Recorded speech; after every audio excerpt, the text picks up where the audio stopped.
here are the solutions for the second two free response questions from from chapter 9. The first one is a logistic differential equation. We know that that's a curve that looks like something like this, right? And if you know your logistic differential equations, you know that in this one, whatever makes this equal to 0, whatever makes the derivative equal to 0, in this case it's factored out, right? That's the carrying capacity. And that in this one it's just 1 minus, so that would be 12 is the carrying capacity. So carrying capacity is 12. I'm going to make a note of that. And once you note that, this turns out to be a pretty easy problem. First part, if p of 0 is equal to 3, then what's the limit as t approaches infinity of the function? Well, if t is equal to 3, that's a starting value in between 0 and the carrying capacity of 12. So the limit as t approaches infinity is 12. I'm just going to write that answer here. So for A, the limit as t approaches infinity of p of t is equal to 12. And what if the initial condition is 20? Then what does it approach? Well, if it starts out above, it still gets driven down to the carrying capacity. We talked about that in class. So that's also 12. Right? That was easy. This is knowing what the carrying capacity is, knowing what the solutions for this kind of thing look like. B, for p of 0 equals 3, for what value of p is the population growing the fastest? Well, that's asking when is this the steepest, and that's asking when does it have an inflection point. And we know that the inflection point happens halfway up. So for part B, it's at, not at t equals 6, when the population is 6, right? When it's halfway up. I think I remember looking at the rubric for this, and they don't require any work. They didn't say show the work that supports your answer. Knowing that is enough. But really quickly, since this is a calculus class after all, I'm just going to go ahead and show you what the work would look like. First of all, you have to realize that we're looking for an inflection point, right? And that means we need to take the second derivative, this to be 12, and set it equal to 0. Before I go taking any derivatives, I'm going to multiply this out. And I'll tell you right now, and it's going to help you with one question on the test. If you're given a differential equation like this, and you've got like a p minus p squared, you need to be able to recognize that in factored form, it is a logistic differential equation. And you need to be able to, all you'd have to do if you saw something like this, is factor the p out. You have 1/5 minus p over 60, and then be able to set this equal to 0 to find the carrying capacity, right? And that would be pretty easy to see that it's going to be 12 if you just set 1/5 minus p over 60 equal to 0. So p over 60 is equal to 1/5. So p is equal to 60 over 5, which is 12. Okay, so just file that away in case you ever see one, hint, hint, that looks like this. Okay, now I'm going to take the second derivative of this. So let's see, that would be, remember that the p's are like y's, so when I take the derivative of 1/5 p, I get 1/5 dp dt. And this, I get, the 2 comes out, 2 times 1/60th is 1/30th p dp dt. Right, that's the second derivative. I'm going to factor the dp dt out to the front.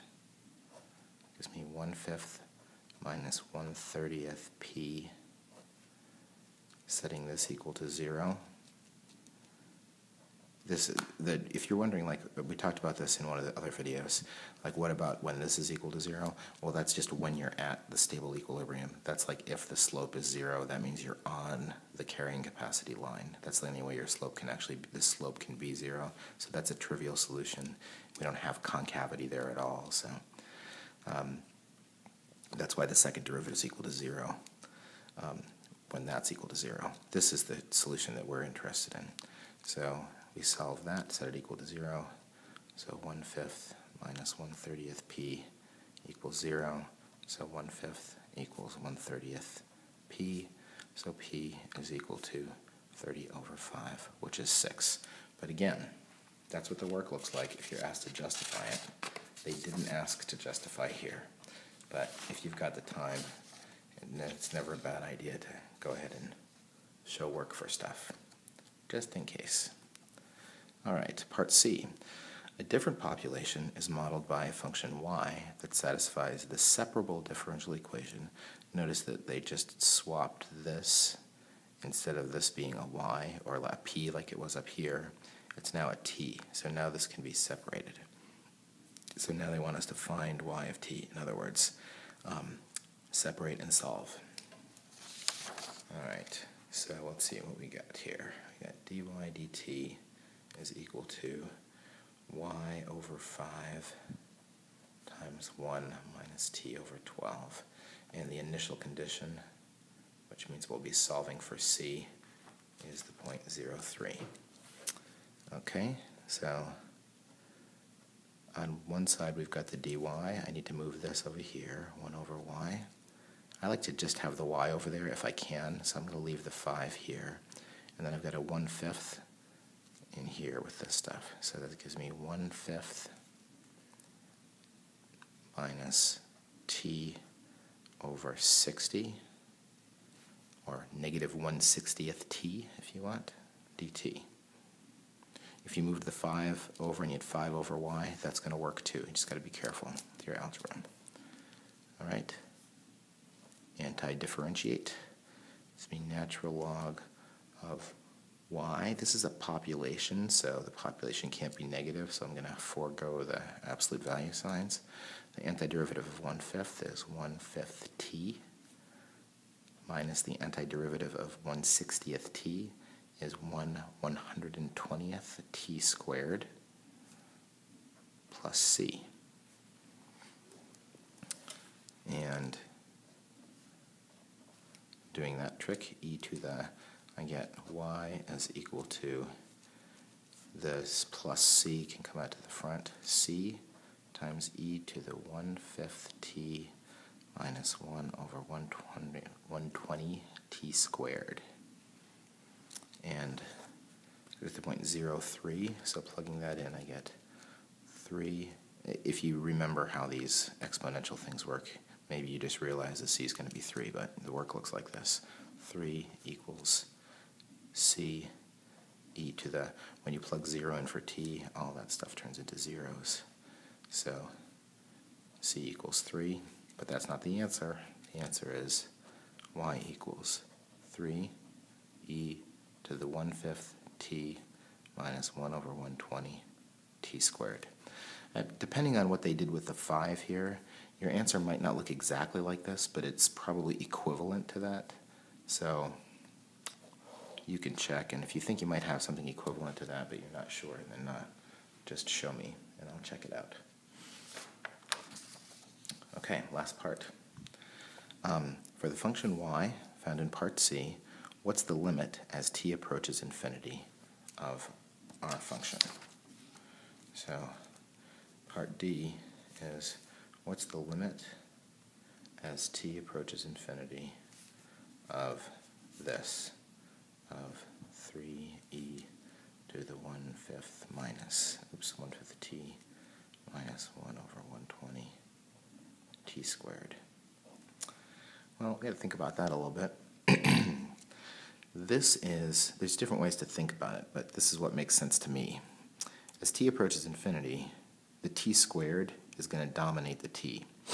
So this, or otherwise you could think of this as like a downward opening parabola with a minus t squared term.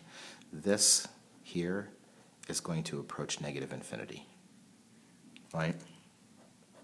One way or the other, you need to realize that that's going to dominate, or it's minus t squared, so it's a downward opening parabola, and as you go off to infinity, it's going to plunge down to negative infinity.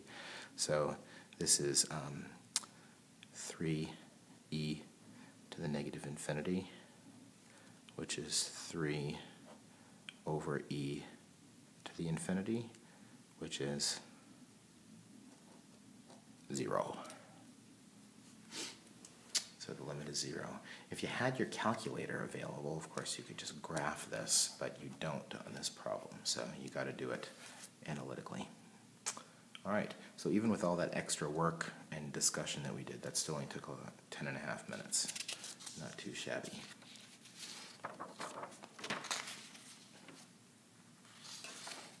All right, and the last one.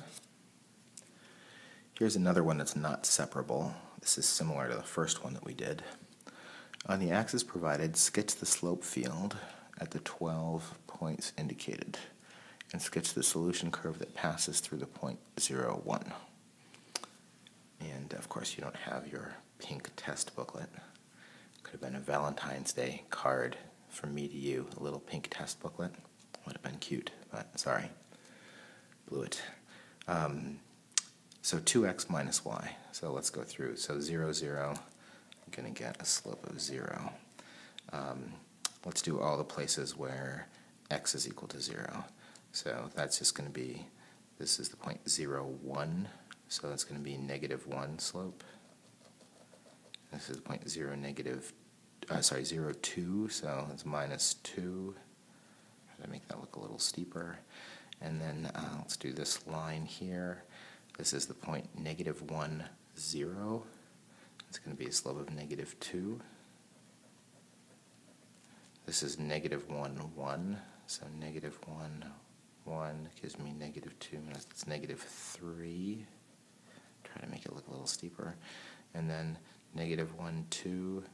Negative 1, 2. It's going to be negative 4. My goodness, it's getting steep. Hopefully we won't have to get any steeper than that. And then at 1, 0, it gives me a slope of positive 2. At 1, 1, I have 2 minus 1, which is a slope of 1. And at 1, 2, I have a slope of 0. And at 2, 0, oh boy, there's that 4 again. And at 2, 1, I have a slope of 3. And at 2, 2, I have a slope of 2. So there's our little slope field. A masterpiece. And sketch the solution curve that passes through the point 0, 1. So remember, you got to go both ways here. So as I move this way, it looks like it's getting steeper. As I move this way, it looks like it's getting less steep and coming back up like, oh, I don't know, something like this. Vaguely parabolic, something like that. Perfection not required here, so something like that. The solution curve that passes through the point 0, 1 has a local minimum at x equals natural log of 3/2. What's the y coordinate of this local minimum? All right. Local minimum means the slope is 0. And we got the slope, we've got the x coordinate, so we need to find the y coordinate. That's easy algebra if you understand what to do with that information. 2x minus y.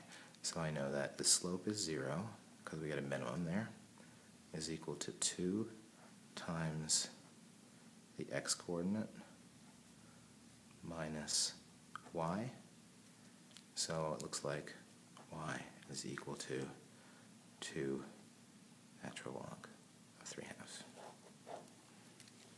That was not hard.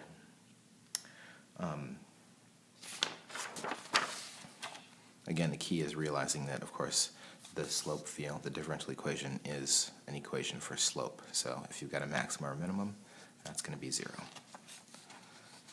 All right. Part C. Let y equal f of x be the particular solution to the given differential equation with the initial condition f of 0 equals 1.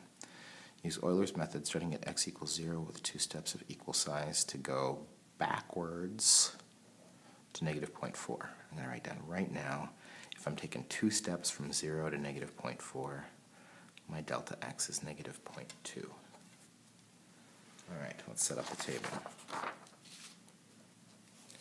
I got my x value, my y value, my dy dx value, and then using the fact that delta y is approximately equal to dy dx times delta x.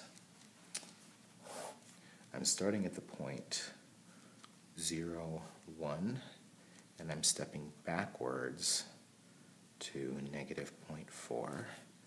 So I'm going to write it here also. The delta x is negative 0.2. Okay, and my slope is, I've got it right here. Okay, so at 0, 1, I think we already calculated that, didn't we? It's negative 1 in our little slope field. So delta y is equal to the slope times delta x, which is 0.2. That's my delta y, so I'll bring it back here and add it to the y. Okay, and then here, this is no calculator, you can handle this. 2x,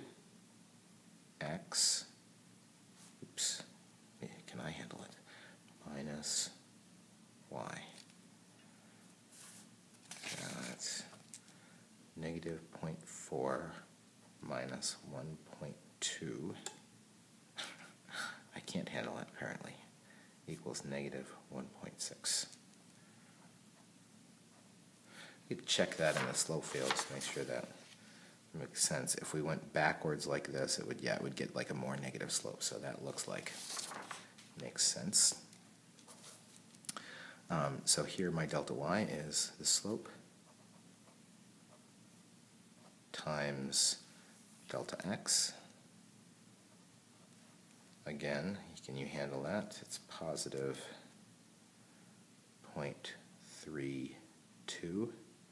Remember how to multiply decimals without a calculator. 2 times 16 is 32, and then you've got 2 numbers past decimals there, so it's 0.32. Of course, you're multiplying, it's like 1/5 of that, so it's going to be smaller than that.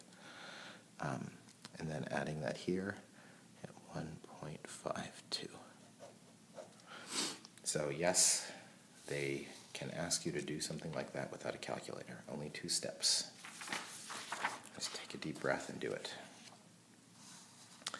Okay, last. Find the second derivative in terms of x and y, and determine whether the approximation found in part C is less than or greater than f of negative 0.4. Remember that Euler's method is really like multiple tangent lines, so that trick of checking to see the second derivative, if the second derivative is positive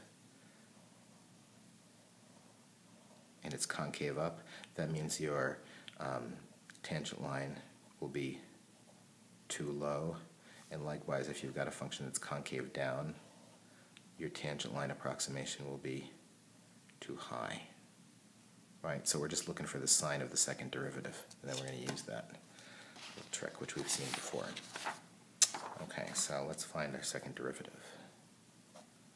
Second derivative is equal to derivative of 2x is 2. Derivative of y is dy dx. So that's 2 minus dy dx is 2x minus y. Be careful, those of you who like to forget about your parentheses here and make sign mistakes that your little cousin in Algebra 1 doesn't make. 2 minus 2x plus y. That's the second derivative. And I think, did they ask for that? Yeah, that's part of what they asked for, so that's worth at least a point there. And then determine whether the approximation found in part C is less than or greater than f of negative 0.4? Well, we could check the second derivative at the point that we started from, which was the point 0, 1, is, if we plug in 0, 1 here, we get 3. So that's concave up. So if a function's concave up, even if you do multiple tangent lines, if it's concave up, then the tangent line approximation is to, what do they ask for?